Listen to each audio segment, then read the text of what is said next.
In January 1959, the Soviet Union was home to some of the most rugged wilderness on Earth. Igor Dyatlov and a team of highly experienced university trekkers packed their gear and headed straight into it. Shortly into the expedition, one member of the group fell severely ill and had to turn back. That left exactly 9 hikers to push forward on their planned route toward Mount Otorten. By February 1st, the team arrived at a desolate slope known as Kolatsyak and decided to pitch their tent for the night. In the local indigenous language, the name translates to Mountain of the Dead. Overnight, the weather collapsed. A severe blizzard rolled in, dropping temperatures to -40 degrees Celsius and swallowing the campsite in a complete whiteout. The team was never seen alive again. It took weeks for a search party to retrace their steps. On February 26th, investigators finally discovered the campsite, buried beneath layers of snow. The state of the tent was baffling. It had been slashed open from the inside. The team had left behind all their essential survival gear, their winter boots and their warm coats.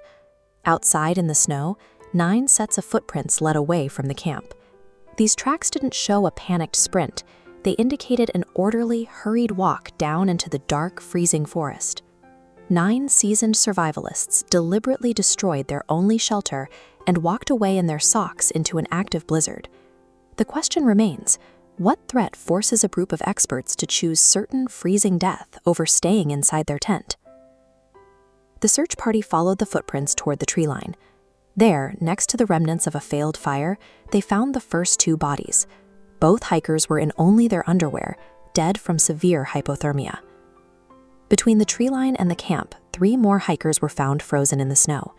Their physical positioning showed they were crawling back up the slope, desperately trying to return to the tent. 2 months later, the final 4 bodies were located in a rocky ravine. Unlike the others, these hikers had suffered catastrophic trauma, including shattered ribs and fractured skulls, comparable to the impact of a high-speed car crash. The physical evidence presented a chilling contradiction. Despite the massive internal crushing forces, the skin showed 0 external cuts or bleeding. Additionally, one female hiker was found missing her eyes and her tongue. Typically, a human assailant or an animal attack leaves telltale external signatures, lacerations, defensive wounds, or claw marks. Here, the bodies were pulverized from the outside in, while the surface remained almost entirely intact.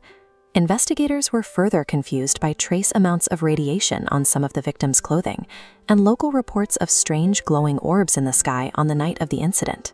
This lack of physical logic allowed 60 years of wild theories to take hold, ranging from secret Soviet military testing to UFO encounters and paranormal entities. The case remained stagnant until researchers in 2019 applied high-resolution topographical mapping and computer modeling, originally designed to simulate snow physics in Hollywood films, to re-examine the campsite. By calculating the specific 23-degree slope angle and the way the team's tent cut had destabilized the snowpack over several hours, they demonstrated how a rare, delayed-onset avalanche was the missing piece of the puzzle. These simulations pointed to a highly specific event. The hikers were victims of a localized snow slab avalanche, which initiated the fatal chain of hypothermia. Unlike a traditional avalanche that creates a loose, powdery cloud, a slab avalanche occurs when a dense, icy block detaches as a single unit. When it hit the tent, it didn't tear the fabric. Instead, it pressed the canvas down, transferring blunt force directly into the sleeping hikers, explaining the internal fractures with 0 external trauma. Pinned in total darkness under hundreds of pounds of compacted snow, the survivors were seconds away from suffocation. To escape, they had to grab a knife, slash the canvas, and pull themselves out immediately. The abandonment of their gear was a desperate, split-second attempt to avoid being buried alive. However, that escape left them exposed to -40-degree winds with no protection. There remains the detail of Lyudmila Dubinina's missing tongue and eyes, which provided the primary evidence for decades of supernatural speculation. Her body lay submerged in a flowing meltwater stream for 2 months. This constant exposure to running water, combined with natural scavengers, systematically targeted the softest, most vulnerable tissues first. When analyzed through the lens of biology, Every supposedly paranormal clue is revealed as the result of a sudden natural disaster and the months of environmental decay that followed.